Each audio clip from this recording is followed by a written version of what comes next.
Cumprimentamos a todos com a paz de nosso Senhor e Salvador Jesus Cristo. Estamos iniciando mais um EBD da TV. Eu sou o pastor Henrique, moro em Americana, São Paulo. Se você deseja nos convidar para estarmos aí, nosso telefone tem o DDD de Imperatriz, Maranhão, onde eu vivia antes, é 99 e o telefone 991520454. O telefone da minha esposa, a irmã Edna, aqui de Americana, é o DDD 19 e o telefone 98448-2187. E o meu e-mail é Henrique LHAS, que são as iniciais do meu nome, @hotmail.com. Então entre em contato conosco, nós teremos imenso prazer em estarmos aí com você na igreja onde você congrega e participando com os irmãos. Podemos fazer palestras, escola bíblica dominical, podemos aproveitar para pregarmos também o evangelho, ganharmos almas, orarmos pelos doentes e enfermos. Então nos convites estaremos aí. Nós estamos hoje iniciando o último trimestre de 2020, quarto trimestre, com lições a respeito de Jó.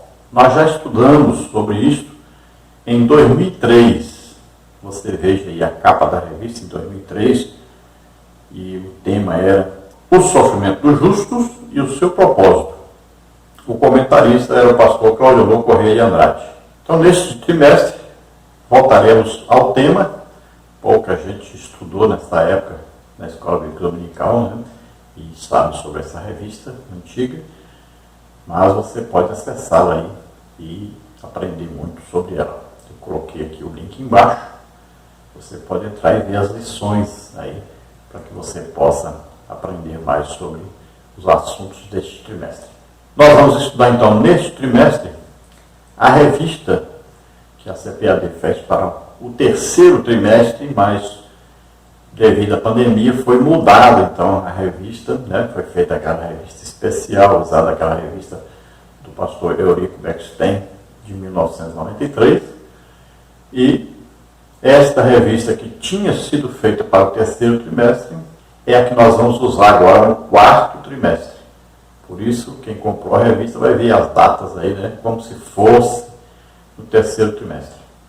Mas nós vamos estudar agora, então, no quarto trimestre, essa revista aí, A Fragilidade Humana e a Soberania Divina, o Sofrimento e a Restauração de Jó. Então vamos, durante este trimestre, ver realmente como o ser humano é frágil, né?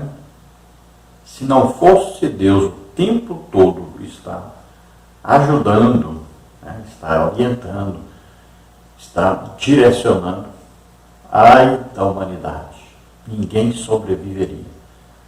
E tanto é verdade que quando Deus elogia Jó pelas suas qualidades, pela sua fidelidade, né? Então, o que Satanás fala?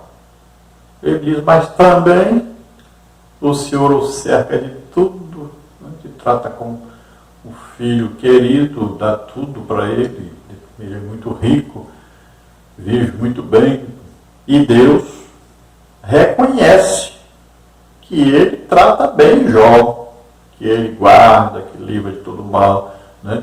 E é Deus que está ali prosperando realmente, tudo ali tem a ver com Deus. Tanto é que quando Deus permite que Satanás tire as coisas de Jó, então Satanás agora pode tirar. Por quê? Porque não está mais Jó debaixo da proteção de Deus. Veja só. Então, nós devemos sempre nos lembrar disso. Existem anjos trabalhando a nosso favor. Deus está todo o tempo olhando para nós e nos ajudando, nos abençoando, nos direcionando. E se Deus tirar por um segundo a mão dele, ai de nós. Veja bem, o livro de Jó é uma prova disso. Aí, Jó, então, continua fiel a Deus, mesmo perdendo todos os seus bens, perdendo seus filhos, 10 filhos, imagine. Que dor terrível, que coisa fantástica que aconteceu com Jó. mostrando o que Satanás pode fazer na nossa vida se a gente não estiver com Deus. Que coisa terrível. Empobrecimento assim de repente. Perder toda a família de repente. Então veja só o perigo que nós estamos correndo se nós ficarmos um segundo sequer sem Deus. Mas aí Jó permaneceu fiel. E Satanás agora diz, mas também o homem tem uma saúde de ferro, né? Uma saúde tremenda. Então Deus permite que Satanás tire a saúde de Jó, só não permite que o mate. Então, ele vai e coloca uma doença terrível em Jó. Veja só, além de perder a fortuna, perder a família, agora perde a saúde. Veja só, então isso para nós é uma prova também de que nós temos saúde física, porque Deus está cuidando de nós, Deus está todo o tempo nos curando. Se nós olharmos para nós hoje, imagine se não fosse Jesus morrer na cruz e levar sobre ele nossas doenças e enfermidades, se não fosse a proteção de Deus o tempo todo, o que seria de nós? Satanás acabaria com a gente assim, rapidinho. Veja só. Então, Jó permaneceu fiel a Deus, mesmo assim, perdendo suas posses, perdendo todos os seus filhos, perdendo a saúde. Jó ficou firme, fiel a Deus. Sua mulher não aguentou. As mulheres são mais emotivas, né? Imagine aquela mulher. Se fosse uma mulher normal hoje, qualquer mulher, ela aguentaria? Se desesperaria ou não? Então aquela mulher estava desesperada, ela perdeu a fortuna toda, ela perdeu todos os seus filhos num dia só. E ainda por cima, o seu marido agora estava doente. Imagine, à beira da morte. Aquela mulher estava desesperada. Ela perdeu a razão, perdeu a noção. Então, quando ela vem e fala para o seu marido, abandona o seu Deus e morre, por quê? Para ela considera que esse Deus que o seu marido tinha não era o verdadeiro Deus. Porque para ela o verdadeiro Deus nunca faria isso, nunca deixaria isso acontecer com o seu marido. Então, veja bem que ele fala com ela como se ela estivesse falando como doida. Ele estava realmente fora do seu juízo, aquela mulher. E aquela mulher, nós temos que elogiar aquela mulher. Ela não deixou seu marido quando ele perdeu toda a sua fortuna. Ela não abandonou seu marido quando perdeu toda a sua família. Ela não abandonou seu marido quando ele perdeu a sua saúde. Quantas mulheres têm abandonado seus maridos? Qualquer coisa que acontece, joga a culpa nele e abandona. Mas ela foi fiel, ela foi companheira, esteve todo o tempo com seu marido. Imagine quantas vezes ela limpou aquelas feridas de Jó. Imagine o mau cheiro, estava falando aí no texto, o mau cheiro que era, mas ela não abandonou seu marido. E Deus olhou isto, viu isto. Ele não puniu a mulher. Pelo contrário, quando abençoou Jó, que deu filhos melhores, porque aqueles filhos de Jó eram maus, viviam de festa em festa. Jó fazia sacrifícios por eles, orava, intercedia a Deus por eles, porque sabia que seus filhos não eram como ele. Então Deus tirou aqueles filhos, deu 10 filhos novos para Jó, muito melhores e mais bonitos do que aqueles. E foi com qual mulher? Com essa mulherzinha aí, que todo mundo fala mal dela. Foi com ela mesmo. Porque ela foi fiel, ela cuidou do seu marido, esteve com ele o tempo todo. E nós vamos ver que Jó ficou 2 vezes mais rico do que era ainda. Ele já era o homem mais rico do Oriente, pois se tornou 2 vezes mais rico o homem do Oriente. Imagina. Tiago diz, né? Olha o sofrimento, a paciência, olha o que Jó passou, foi paciente, olha o resultado que Deus lhe deu. Que maravilha. Então, o livro de Jó é um exemplo para nós de fidelidade, de paciência, né? Sempre a gente fala assim, paciência de Jó. Então foi um homem muito paciente. Podemos dizer que foi o homem mais paciente do mundo. Não é o mais manso, porque o mais manso foi Moisés, né? Mas o mais paciente, com certeza, foi o Jó. E sempre, claro, nós excetuamos aí Jesus, né? Jesus foi o homem perfeito. Então nós vamos falar dessa fragilidade, né, humana, que um segundo sem Deus é capaz aí de Satanás destruir tudo e matar esse homem. E vamos falar da soberania divina. Deus estava todo o tempo no controle de tudo. Veja bem que Deus pediu contas. Todos os anjos têm que comparecer diante de Deus e prestar contas. O que você estava fazendo?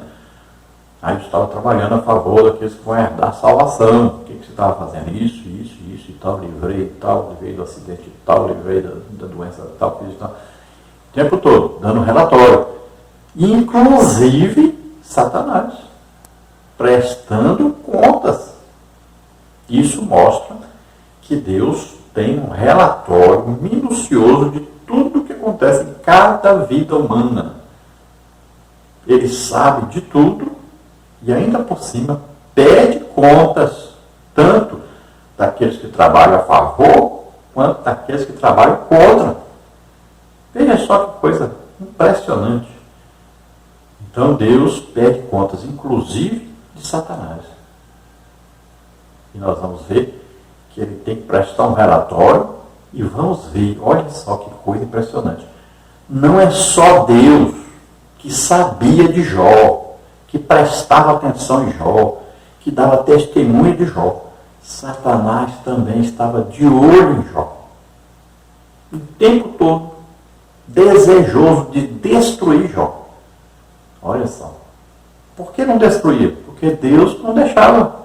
Então, quando ele teve oportunidade, ele foi fazer de tudo para destruir tudo. Destruir a fortuna de Jó, destruir os filhos de Jó. E quase destrói o próprio Jó. Só não destruiu porque Deus não permitiu matá-lo. Veja só. Isso é importantíssimo para nós, sabermos isso. Deus está no controle. Não acontece nada sem Deus permitir. Então, não fiquemos preocupados. Jesus disse, não fique preocupado com o que você vai comer, com o que você vai vestir. Não fique preocupado com o dia de amanhã. Não fique ansioso. Deus cuida de nós. Deus está no controle de tudo. Não fique preocupado. Fique tranquilo. Fique em paz. Confie em Deus. Jó não tinha Jesus e nós temos.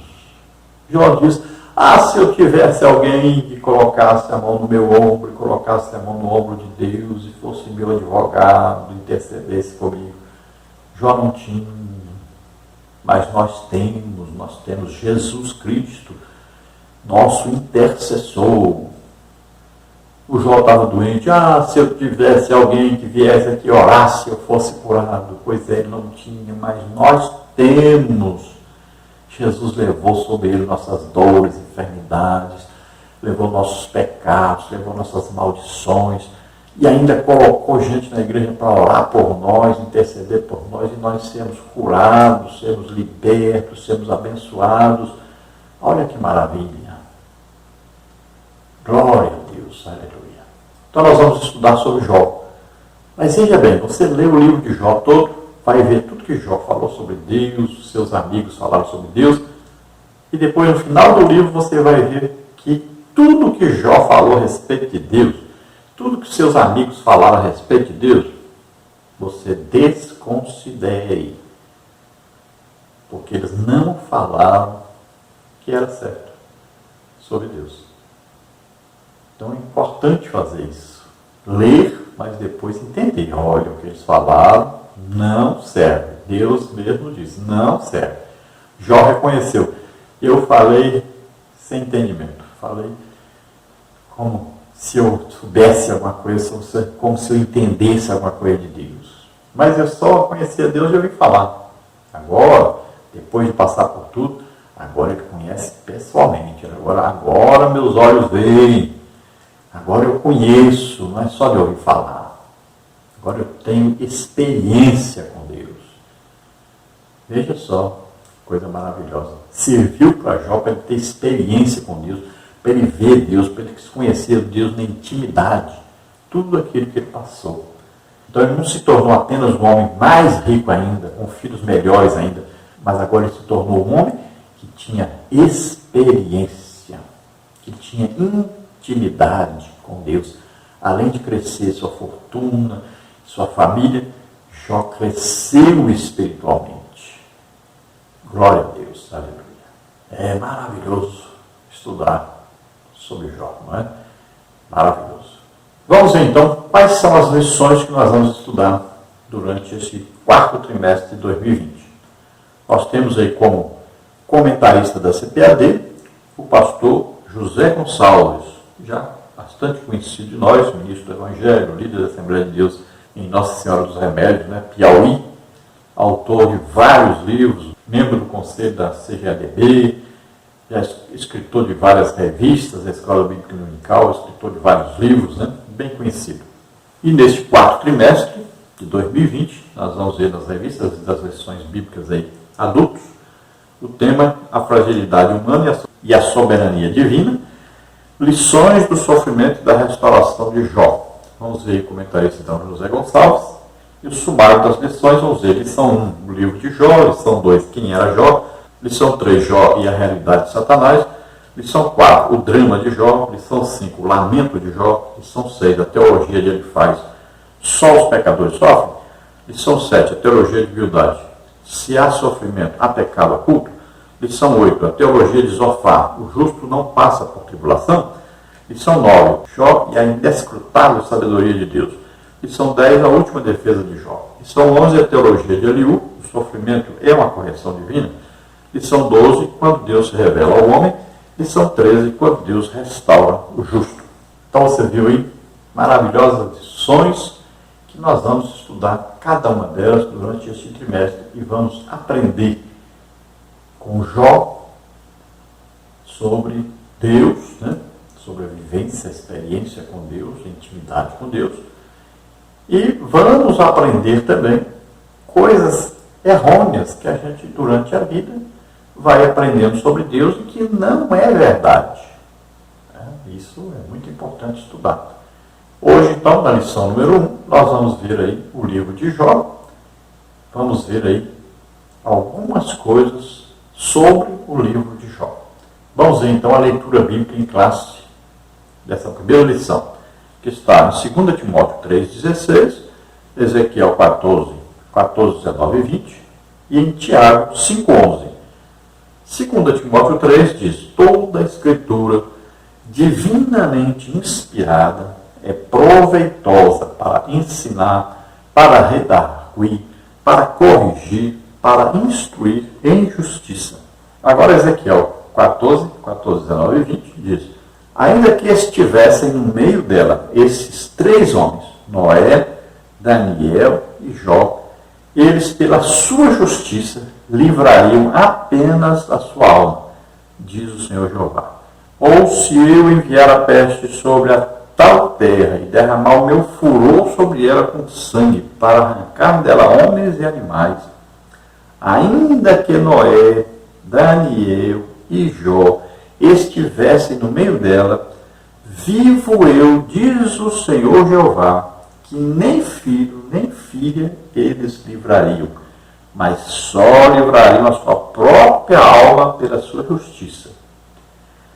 Agora Tiago 5,11, eis que temos por bem-aventurados os que sofreram.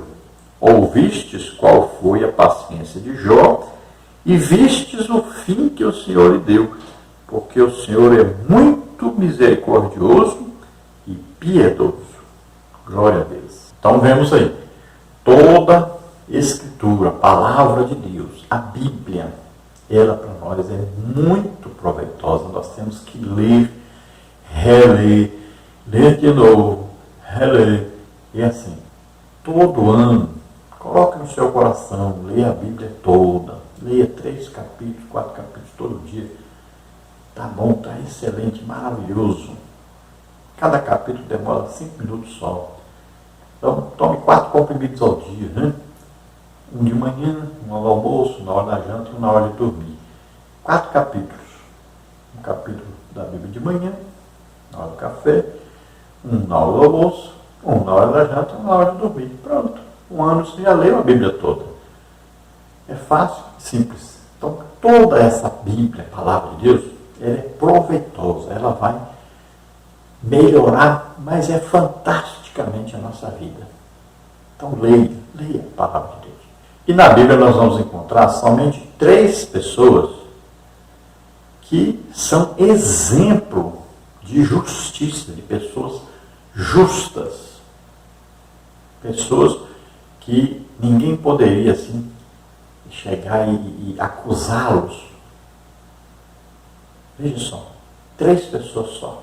Aí nós temos o Noé, o Daniel e o Jó. Somente essas 3 pessoas. Deus dá testemunho da justiça deles. E eram homens melhores, eram homens super fiéis a Deus. Olha só. Então nós devemos sempre considerar esses 3 homens e estudar a respeito deles.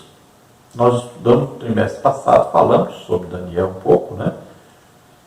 Nós já estudamos o livro de Daniel. E já estudamos também a respeito de Noé, também detalhadamente. E agora vamos estudar sobre Jó. Já estudamos em 2003 e agora voltamos a estudar sobre Jó, que é muito importante para nós. E Tiago, irmão de Jesus, que escreveu aí o livro de Tiago, no Novo Testamento, ele mostra para nós que Jó é um exemplo de um homem paciente e alerta-nos. Olha a paciência de Jó. Imitemos essa paciência de Jó. Por quê? Porque nós vemos o resultado que teve na vida de Jó. E vai ter na nossa vida também. Nesta lição, vamos ver então aí os seguintes tópicos e os seguintes subtópicos.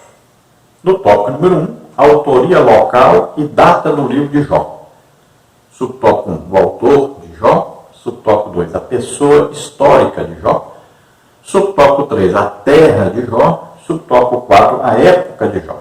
No tópico 2, nós vamos ver estrutura literária do livro de Jó. Subtópico 1, prosa e poesia. Subtópico 2, organização. Subtópico 3, abundância de figuras de linguagens. No tópico 3, nós vamos ver natureza e mensagem do livro de Jó. Subtópico 1, por que os justos sofrem? Subtópico 2, existe bondade desinteressada? Subtópico 3, pode o homem compreender Deus? Então vamos, durante o desenvolvimento da lição, estudando todos esses tópicos e subtópicos aí, detalhadamente, para nós aprendermos sobre o livro de Jó. Vamos ao texto áureo da lição, que está em Tiago 5,11, que nós já lemos na leitura bíblica. Nós vamos repetir. Eis que temos por bem-aventurados os que sofreram. Ouvistes qual foi a paciência de Jó, e vistes o fim que o Senhor lhe deu, porque o Senhor é muito misericordioso e piedoso. Então, Tiago está chamando a atenção para os crentes, né? Para que eles sejam pacientes. Pacientes em quê? No contexto, aí nós vamos ver que os crentes estavam sofrendo perseguição por causa do Evangelho. Tiago aí não está falando sobre uma doença ou enfermidade. Ele estava falando sobre a perseguição, a vida cristã e a perseguição que os seguidores de Jesus sofrem, né? Os problemas que vêm, as tribulações durante a vida do crente. E ele deve ser paciente durante essas coisas, né? Aguentar firme, porque Deus vai recompensar depois.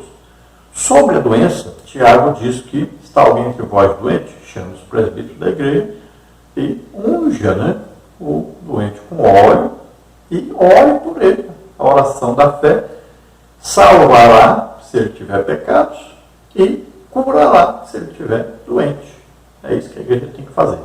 Na época de Jó, Jesus não tinha morrido na cruz, não tinha levado os nossos pecados, doenças, enfermidades, maldições, e não tinha ninguém para orar pelo Jó, para ele ser curado. Apenas as pessoas oravam pedindo a Deus para ele ser curado.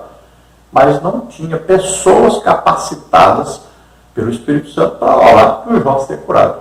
Hoje é diferente, né? Jesus já morreu, levou sobre ele nossos pecados, doenças, enfermidades, e deu dons aos homens, né? E o Espírito Santo vem dando dons também, e aí vamos orando e as pessoas vão sendo curadas. Então o Espírito Santo capacitou os crentes para isso. Então não vamos deixar ninguém doente. Viu alguém doente? Não vai dizer que é Deus que mandou essa doença. Deus não dá doença. Deus é aquele que mandou seu filho levar as doenças sobre ele. Então Deus não dá enfermidade. Ele mandou foi Jesus levar as enfermidades. Então Deus dá é a cura. Então cuidado, não vai ficar aí nessa teologia do sofrimento, na teologia do aceitar tudo que vem, do conformismo, né? Não basta entrar por essa teologia falsa aí, tá? Ficou doente? Ore, peça a Deus, me cura, me cura. Chegou aí um irmão que ora e as pessoas são curadas, vou lá e vou chamar, vamos chamar esse irmão aqui na igreja, nós vamos ser curados, porque nós estamos vivendo no Novo Testamento, não é no Antigo Testamento. Nós vivemos depois de Jesus Cristo morrer por nós na cruz. Não é antes, é depois. Então, nós temos agora que acreditar na cura e buscarmos sermos curados, termos fé que Deus nos cura. Tá? Nós estamos vendo uma época tão incrível que as pessoas, tem gente ainda dizendo, essa doença que foi Deus que colocou. Se foi Deus que colocou, não peça para ele tirar. Então é bênção para você. Não é? Então fique com ela. Não faça isso mais não. Deus não quer ninguém doente. Se ele quisesse, ele não mandava Jesus levar nossos pecados, doença, enfermidade, maldição sobre ele. Por favor, entenda isso. Deus não quer ninguém doente. Nem mesmo os descrentes. Deus não quer ninguém doente.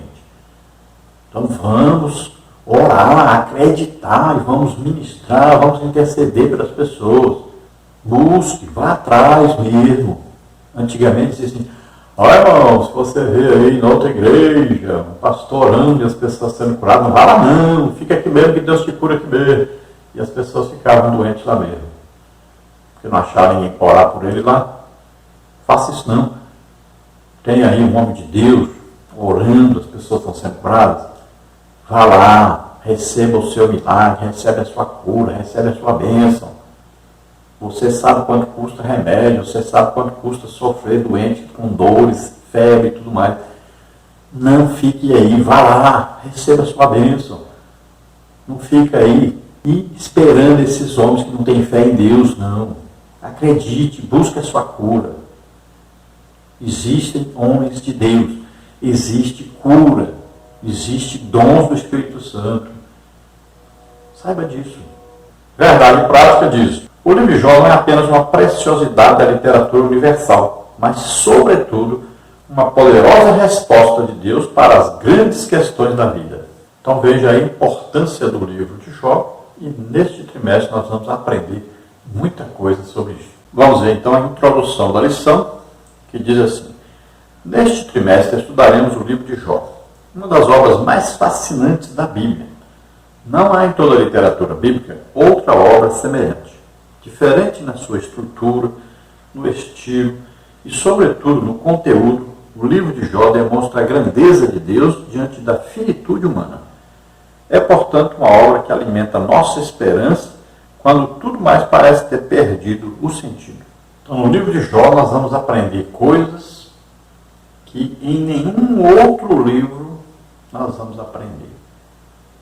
Muita coisa. Inclusive, coisas aí científicas, né? Coisas que nós não aprenderíamos de outra parte. Vamos ter revelações maravilhosas aí a respeito até de animais, né? Coisas importantíssimas. Olha só, não é só aprender aí sobre teologia, né? Mas também aí botânica, né? Sobre coisas científicas. Então, são revelações maravilhosas que nós vamos ter aí estudando o livro de Jó. Então, aguarde com paciência, né? Nós vamos devagarinho estudando aí, vamos aprendendo sobre esse livro, que muito provavelmente pode ter sido aí o primeiro livro da Bíblia a ser escrito. E em resumo, nós vamos aprender aí sobre a finitude, né? Sobre a fragilidade do ser humano, e vamos aprender muito sobre a soberania de Deus, ver que Deus está no controle de tudo e de todos. Glória a Deus. Vamos ver então o tópico 1, autoria, local e data do livro de Jó. Subtópico 1, o autor de Jó. Quem escreveu o livro de Jó é motivo de longos debates. As opiniões passam por Moisés, Eliú, Salomão, Ezequias, Isaías e até mesmo Esdras. Os que não acreditam no mover sobrenatural de Deus sobre os autores bíblicos fazem do livro uma coxa de retalhos. Afirmam ser ele a produção de vários autores e em diferentes épocas. Entretanto, o cristianismo histórico e conservador não tem o livro de Jó como uma ficção religiosa, mas como uma narrativa poética, inspirada por Deus e redigida por um único autor. A própria Bíblia não apresenta indicações do autor do livro, mas o fato é que o autor conhecia a forma poética e nela expressou a maior parte do livro. Então, o livro de Jó faz parte dos livros poéticos, né? É um livro que tem uma poesia maravilhosa. E se nós conhecemos Moisés, sabemos que Moisés também escreveu poesias, né? Então nós podemos atribuir aí a Moisés. Então, os estudiosos aí lutam para descobrir quem foi que escreveu, né? Pode até ter sido o próprio Jó, não sabemos. Mas, por que uma desconfiança se é Jó que escreveu? Porque ele não acusa os filhos, né? Ele só diz, se porventura pecaram, porque ele não era um homem que acusava alguém. Então, pode até ter sido ele que procurou livrar aí, né, os filhos de acusações. Mas tudo indica, conforme todos os estudiosos, a maioria de todos os estudiosos, acreditam ser Moisés o escritor. Como a lição é a primeira lição do trimestre e tem muita coisa para falar, melhor não perder muito tempo, né, falando sobre o que os outros acreditam, sobre o que tantos escritores escreveram sobre o livro. Importante, então, admitirmos que aquele que é mais indicado é Moisés e aceitarmos, então, como sendo Moisés o escritor do livro. No subtópico 2, nós temos aí a pessoa histórica de Jó. A Bíblia mesma atesta que Jó foi uma pessoa histórica. O profeta Ezequiel confirma que ele, de fato, foi uma pessoa real, correlacionando ao lado de Noé e Daniel, Ezequiel 14:14. Tiago, por exemplo, atesta a realidade histórica do principal personagem do livro, bem como sua autenticidade textual quando destaca a perseverança de Jó, Tiago 5:11. Também não vamos entrar em detalhes sobre algumas pessoas, alguns escritores, que escreveram até que o livro de Jó é uma paródia, outros disseram que é aí uma parábola, né? E vai por aí afora. Mas nós não vamos entrar nesses detalhes. O importante sabermos é que a Bíblia testifica que Jó existiu realmente, era uma pessoa realmente. Como podemos comprovar isso? Veja bem, Ezequiel falou sobre 3 pessoas que foram exemplos de justiça. E aí entra o quê? Noé, entra Daniel e Jó. 3 pessoas identificadas, pessoas que realmente têm escrito sobre eles, têm comprovação que existiram. Então, se escreveu sobre Noé e sobre Daniel, então Jó também é uma verdade, é uma pessoa realmente. E também, no Novo Testamento, temos a comprovação através de Tiago, irmão de Jesus, que escreveu sobre Jó como uma pessoa, um exemplo para nós. Subtópico 3, a terra de Jó. Já no início do seu texto, o livro de Jó destaca que ele era da terra de Uz, Jó 1:1. Como Jó, Uz era uma terra real.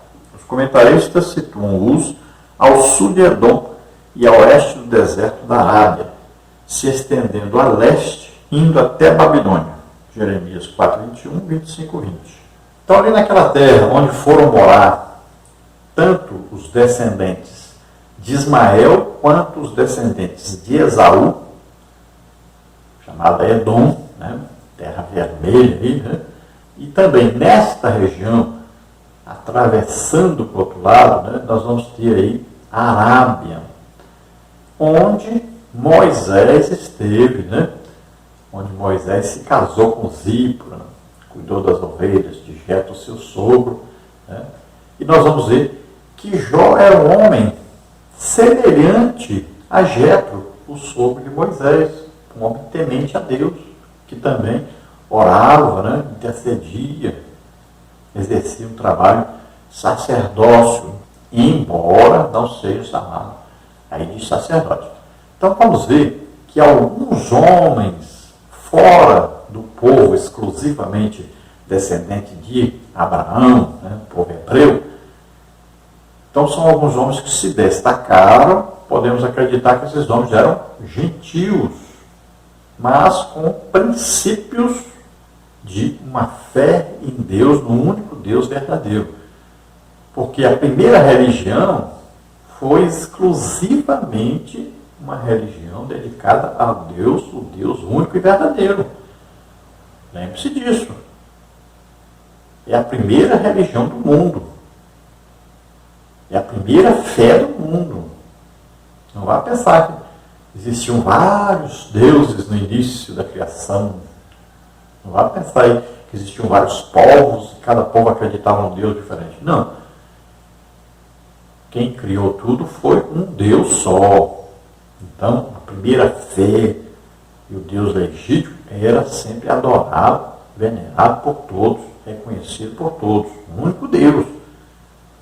Depois é que foram surgindo aí, né, as idolatrias, os deuses falsos, né, as imaginações dos homens, devido ao pecado que foi se multiplicando.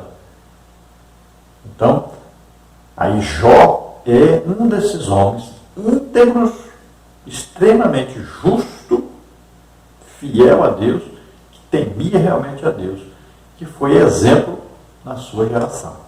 Subtópico 4, a época de Jó. A maioria dos comentaristas situa os fatos narrados no livro de Jó dentro do período patriarcal, Abraão, Isaac e Jacó. Dentre outros, alguns fatos contribuem para esse entendimento. O sacerdócio como instituição ainda não existia, visto que Jó era o sacerdote de sua própria casa, Jó 1:5. As filhas de Jó eram coherdeiras juntamente com seus irmãos, Jó 42:15, o que não era permitido pela lei mosaica, Números 27:8. A palavra hebraica kezipá significa como uma peça de dinheiro, Jó 42:11. Só aparece em outras duas ocasiões na Bíblia, uma em Gênesis 33:19 e a outra em Josué 24:32. Então veja bem, no caso aí do sacerdócio, né, o sacerdócio na sua própria casa não quer dizer uma função sacerdote. Então não vamos considerar muito isso aí, porque Jó não é sacerdote. Ele é um pai que ora pelos seus filhos, pela sua família, ora por todas as pessoas que precisam. Isso é uma função de todo crente, né? Então, ele não é sacerdote, ele não é reconhecido na Bíblia ou chamado de sacerdote na Bíblia. Ele exercia um trabalho de sacerdócio porque orava pelas pessoas, né? Então, qualquer pai de família que ora por sua família está exercendo um trabalho aí de um sacerdote. E se Jó viveu no tempo de Abraão, aí Abraão, Isaac e Jacó, veja bem, ali já existia o sacerdócio, porque Melquisedeque foi sacerdote do Deus Altíssimo. Então, se Jó fosse um sacerdote, ele seria mencionado como sacerdote, tá bom? Então, esse exemplo aí do sacerdócio não serve aí. Agora, fica evidente que não era ainda tempo de Moisés, né? Devido às leis, né? Porque as filhas realmente de Jó não poderiam ser cordeiras ou terem a mesma autoridade que os outros irmãos na época da lei. Então, vemos aí claramente que não foi na época de Moisés, depois de Moisés, que passou a existir a lei na época de Moisés. Então, Jó pode ter vivido aí desde a época de Abraão até a época de Moisés, mas antes de Moisés, então, ser aí reconhecido, né, como uma autoridade vinda de Deus, como um mensageiro de Deus, um enviado de Deus para livrar Israel e trazer a lei ao povo de Israel.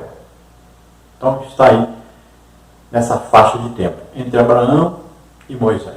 Então, vamos ver que essa palavra dinheiro usada no livro de Jó é a mesma palavra usada quando Jacó, então, comprou de Siquém uma parte de terras ali para pertencer, que era, na verdade, para fazer o sepultamento, né, de todos os descendentes de Abraão.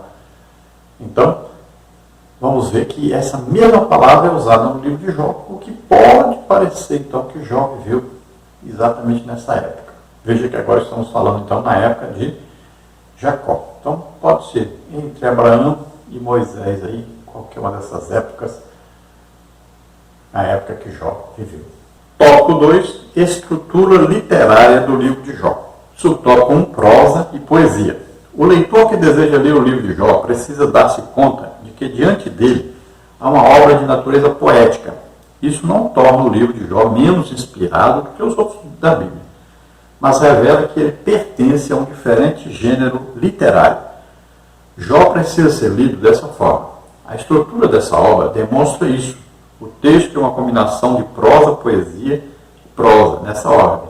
Ele está literalmente organizado assim. Uma prosa nos primeiros capítulos, uma longa poesia no meio, mais uma prosa no último capítulo.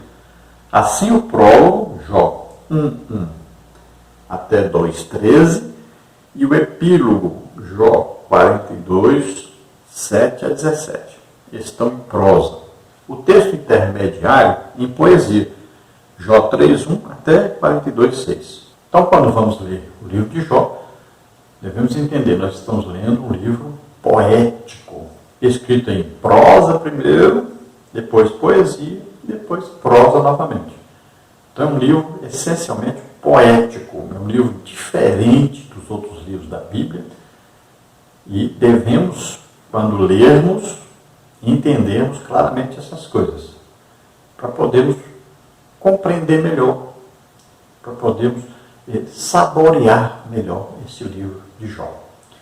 Inclusive, eu quero passar para você aí em vídeo uma leitura do livro de Jó. Se você não tem tempo para ler o livro de Jó, ou se você acha dificuldade de ler, então escute o livro de Jó. Eu achei maravilhosa essa mensagem aí, o livro de Jó.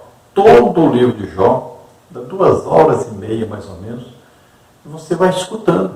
Você pode copiar, fazer um download, coloca aí no seu carro, no trânsito mesmo, você vai ouvindo o livro de Jó. Quando você estiver almoçando, coloque lá o livro de Jó. Então, eu escutei todinho aí, 2h30, achei maravilhoso mesmo esse vídeo aí. Então, está aí o endereço embaixo, você entra lá no livro de Jó e você vai ouvir, você vai ver que coisa maravilhosa. Dificilmente alguém escuta esse livro de Jó e não chora. É coisa maravilhosa mesmo. Vá lá e ouça o livro de Jó. Aproveite aí até o dia da aula, né? Leia. Se você puder ler o livro todo, bom demais. Mas se você não puder ler, pelo menos escute o livro de Jó todinho. Agora, subtópico 2, organização. No texto em poesia, há a seguinte organização. Um monólogo feito por Jó, 3 ciclos de diálogos entre Jó e seus amigos Elifaz, Bildad e Zofar, 4 outros discursos de um quarto amigo jovem, Eliú, seguido pela revelação de Deus, onde ele manifesta o seu poder e graça, e finalmente a humilhação de Jó diante da revelação divina e sua restauração completa. Então, como foi organizado o livro de Jó? Qual a organização? Então, olha bem como é que está bem organizadinho. Nós vamos ver que começa o livro Jó falando, né? É ele que vai falar primeiro. E aí é um monólogo. Ele está falando, não está falando com ninguém. É ele mesmo falando. E nós vamos entendendo alguma coisa sobre Jó. Depois nós vamos ver aí 3 ciclos, né? 3 partes de Jó falando agora com seus amigos. Seus 3 amigos. Elifaz, Bildad e Zofar. Depois nós vamos ver um jovem amigo de Jó que entra aí com 4 discursos, né? Esse amigo é o Eliú. Depois nós vamos ver a revelação de Deus para Jó. Então Deus se revela a Jó. Depois nós vamos ver a humilhação de Jó diante de Deus. Então Deus manifesta então sua graça, seu poder, sua misericórdia. Depois nós vamos ver então o arrependimento de Jó, a humilhação de Jó, o reconhecimento de Jó de sua pequenez. E depois nós vamos ver a restauração de Jó. Vamos ver aí Jó orando, né, pelos seus amigos e recebendo a restauração da sua vida. Agora na parte material em dobro, na parte espiritual não existe como medir, né, o crescimento que ele teve. E além disso, os seus filhos muito melhores do que os que tinha antes. Agora, subtópico 3, abundância de figuras de linguagens. O livro é rico em metáforas. Esse recurso estilístico é usado pelo autor bíblico quando ele quer dar mais expressividade, maior vivacidade ao texto. O autor almeja que seu texto seja colorido ao invés de preto e branco. Jó, por exemplo, usa a figura do vai e vem do tecelão para demonstrar a brevidade da vida. Jó 7,6, confere aí o vento, né? Jó 7,7, nuvem 7,9, sombra 8,9, 14,2, uma corrida, uma águia, uma flor 9,25, 26, 14,2. No livro também há o recurso estilístico de paralelismos, onde os elementos literários repetem-se na mesma ordem. Então o livro de Jó tem aí uma abundância, né, de coisas que vai chamar a atenção nossa, que vai fazer com que a gente entre na história do Jó, vai fazer com que a gente fique assim maravilhado, né? Vai fazer com que a gente pareça que a gente está lá dentro, está vivendo aquilo que Jó está passando. Então ele vai usando aí figuras de linguagens, né?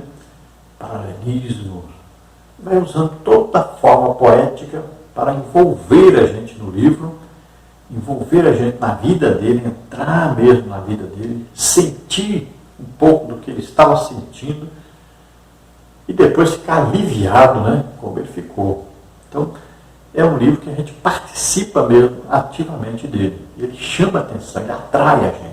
Então, são metáforas bem aplicadas, bem usadas para que a leitura seja bem atraente e a experiência dele possa passar para nós. Nós podemos crescer também no conhecimento de Deus. Vamos então ao terceiro tópico e último da lição, que diz natureza e mensagem do livro de Jó. Subtópico 1, por que os justos sofrem?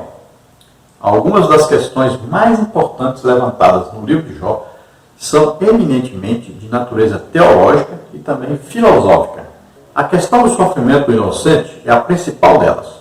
Por que sofre o justo? Ou ainda, por que os ímpios prosperam enquanto o justo sofre? Ao longo dos anos, tanto teólogos quanto filósofos têm procurado dar explicações para esse dilema humano. No contexto de Jó, a ideia que prevalece é a de que somente os maus sofriam em consequências de seus pecados. Se havia sofrimento, era porque havia culpa do sofredor. Nesse aspecto, ao longo de seus 42 capítulos, o autor procura demonstrar um novo olhar sobre essa questão. Então, o livro traz para nós questões tanto teológicas quanto filosóficas, né? A gente começa a olhar assim, será que é assim mesmo? A gente vai vendo o que Jó fala, o que seus amigos falam. Será? Será que as pessoas que são honestas, são boas, são justas, vivem bem? E as pessoas que são desonestas, são más, vivem mal? Era assim que era para ser? Então a gente pensa, era assim que era para ser, não era? Então as pessoas boas, pessoas justas, deveriam ser ricas, viver muito bem, não ter doenças, né? Era para ser assim. Essa é a nossa lógica humana. Mas quando nós olhamos para a realidade, a gente acaba percebendo que é o contrário. Como é que pode? A Bíblia registra isso. Que começaram a olhar isso e falar, mas como é que pode as pessoas más vivem mais, têm vidas mais tranquilas, mais prósperas do que os justos, do que os bons? Chegaram a ter inveja dos ímpios, né? Então a gente começa a pensar, mas como que pode? A gente vê aí, né, no mundo pessoas más, corruptas, que até mataram os outros, perseguiram os outros, e estão bem financeiramente, estão muito bem de saúde, estão ricos, né, felizes. Mas a Bíblia chama atenção para nós. A vida aqui tem aí uma duração máxima de 120 anos. E depois? Nós temos que pensar direitinho. E depois? E a Bíblia chama atenção para nós. Um dia você vai ver a diferença entre o justo e o ímpio. Agora, então, você pensa, mas quer dizer, então, que eu não posso ficar rico? Não posso ter uma vida tranquila? Então, nós vamos pensar, não, de jeito. Pode sim. Sendo fiel a Deus, pode. Pode também a pessoa má, pessoa ímpia, também passar fome, necessidade, sofrer, ser doente, tudo pode também. Então, nós não podemos fechar a questão nessas coisas. Porque tanto tem a pessoa má que vive mal, como tem a pessoa má que vive muito bem. Também tem a pessoa justa, boa, que vive muito bem, e tem a pessoa justa, boa, que vive mal. Então existe, por exemplo, questão aí de doença e enfermidade. Existe gente pobre, gente boa e tal, que nasceu aleijado, mas também existe gente rica, que vive muito bem, mas também nasceu aleijado. Existe gente com câncer, que é até crente, gente boa, mas também existe gente com câncer que é rico e é mau. Então não tem nada a ver com a situação financeira da pessoa, né? Não tem nada a ver com a fé da pessoa. Todos estamos no mundo sujeitos às coisas que acontecem no mundo. Então se você se alimenta mal, você vai ficar doente depois? Vai. Tanto faz você ser rico ou ser pobre, tanto faz você ser crente ou não ser. Você está plantando e vai colher. Olha só. Então, existem questões no livro de Jó que não são apenas teológicas, mas também filosóficas. Faz a gente pensar. E se nós formos ouvir os amigos de Jó, acaba a gente pensando errado. Porque Deus disse, no final do livro, que eles não disseram o que era reto, o que era certo, o que era justo a respeito de Deus. Subtópico 2. Existe bondade desinteressada? Para muitas pessoas, qualquer prática religiosa não passa de barganha. Essa era também a tese do diabo. Para ele, Jó só permanecia fiel a Deus porque recebia benefício em troca. Jó era um homem agraciado com muitos bens, com uma família formidável, cercado de muitos amigos, gozava de boa saúde. Nessas condições, como disse Satanás, todos são devotos. Todavia, vindo o infortúnio, a tragédia e a calamidade, será que esse fervor religioso permaneceria? Satanás estava disposto a apostar que a espiritualidade de Jó não subsistiria a uma prova de fogo. O livro mostra como Jó se comportou dessa prova. Veja bem, nossa época, por exemplo, a gente tem visto isso, né? Quantas pessoas têm ido para uma determinada denominação aí por causa de quê? Por causa dos bens financeiros, o interesse financeiro, né? É para ser rico. Então existem muitas pessoas assim, que só são crentes, por quê? Não, porque está com a vida financeira muito boa, tem muitos amigos, tem saúde, né? Então, enquanto está assim, está com Deus. Mas aconteceu qualquer coisa, a pessoa ficou doente, ou ficou pobre, né? Alguma coisa aconteceu, deixa Deus. Veja bem. Porque a religião dele era baseada numa barganha. Eu te dou isso, você me dá isso.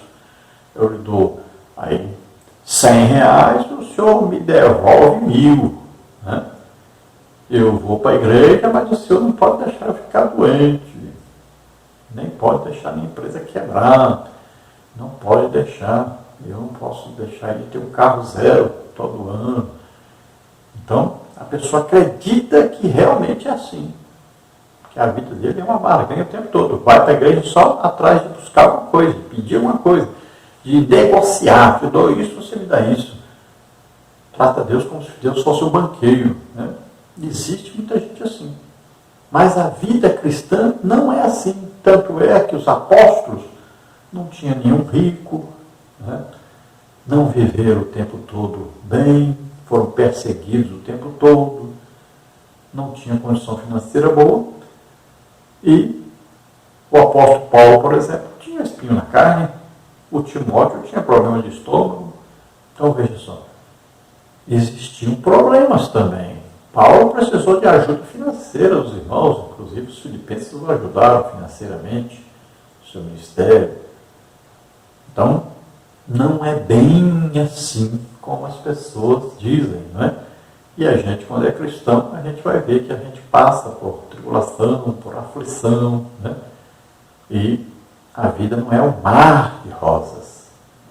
Muitas vezes, a vida cristã, ela é bem pior do que a vida de um não cristão. Porque o cristão, além de passar pelas mesmas coisas, ainda sofre perseguição. São todas pessoas que são ricas, que têm muita saúde, que têm uma família, que têm muitos amigos. São todas essas que são crentes, que servem a Deus? É evidente que não. A grande maioria, não. E Satanás chegou, então, e desafiou e disse, não, João só serve a Deus por quê?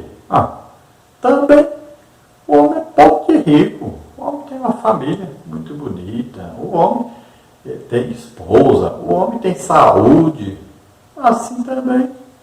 Qualquer pessoa. Quase que ele disse assim também até eu. Ele não disse porque ele sabia que ele, mesmo assim, ele já teve tudo, né? E deixou Deus.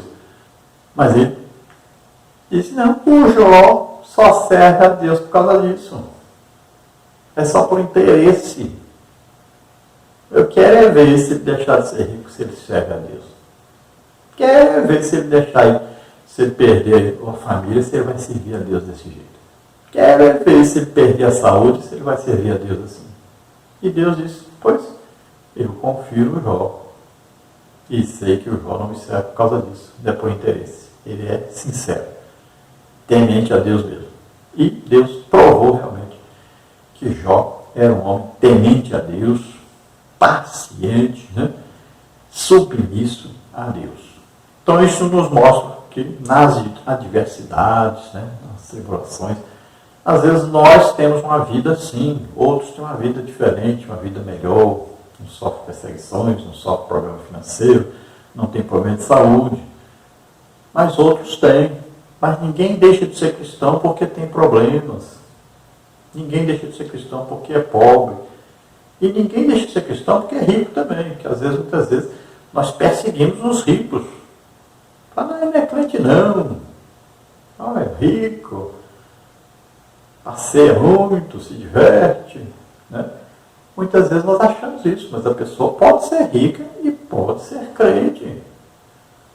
Olha aí, o Arimateia, né? Era rico. Então, nós temos que olhar. Olha, o Davi, né? rei, Salomão foi rei. Quantos reis de Israel? Teve alguns reis que foram fiéis a Deus. Reis.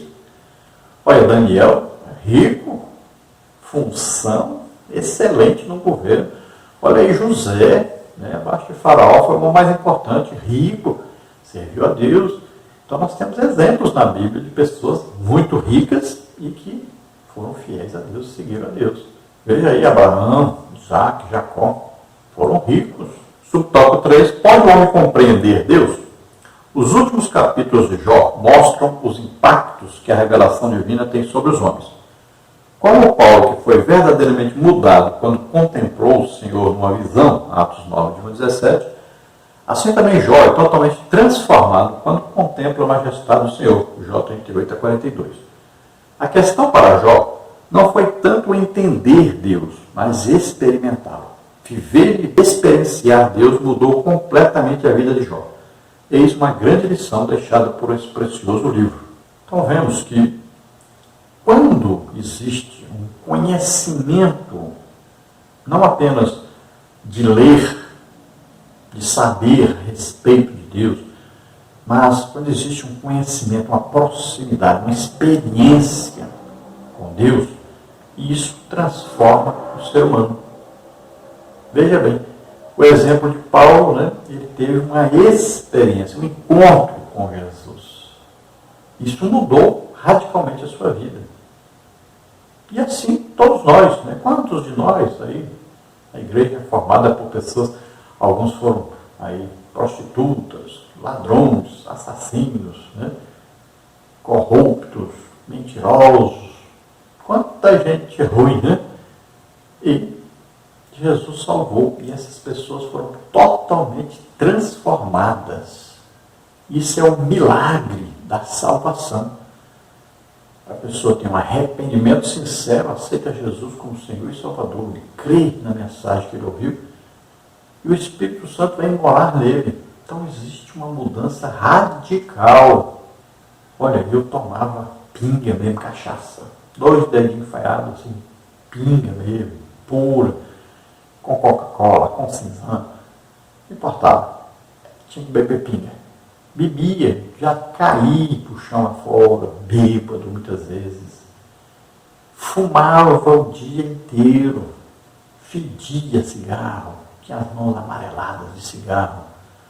Olha, eu usava barba, cabelo comprido, era roqueiro, gostava de rock aí, né? Led Zeppelin, Deep Purple, Uriah Heep, só coisa que não prestava, né?